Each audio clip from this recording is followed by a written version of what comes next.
There's my wife and dogs.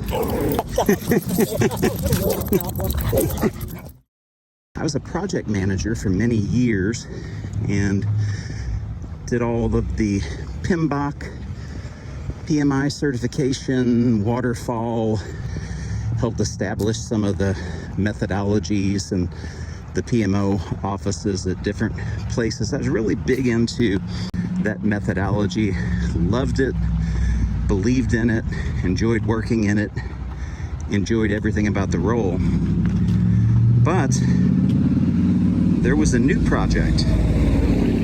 The project was mobility. It was a store app on an iPhone with a ruggedized case at Lowe's that we were rolling out to all of our stores, 1,700 stores. We had a real short timeline to get this work done.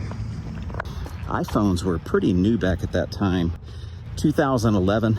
So that project to get those devices set up, get our app on those devices, create the app first. We also had a lawn and garden app that went out at that time. And it took us a couple of months to get both of the apps done, ready, tested, tweaked. They sent us to a week-long boot camp. I didn't know if I liked it or not at first. After about halfway through the first day, I loved it. I was sold, ready to be a Scrum Master. It was very challenging, probably the most challenging thing that I've ever done since I've worked in IT.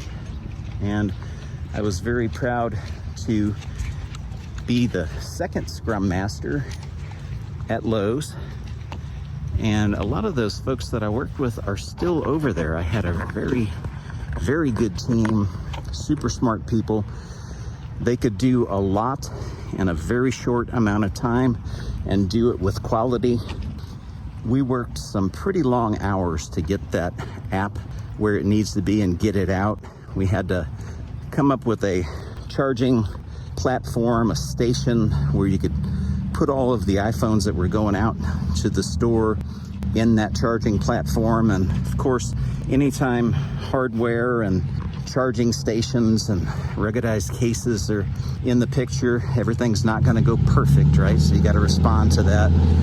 We worked with a lot of vendors. We worked with Apple, and it was a very cool project to be part of. But the biggest thing for me is I fell in love with the I fell in love with the Agile methodology, not the Apple methodology, although I do like Apple as well. But hopefully that will help answer that question of how I got into Agile and became a Scrum Master.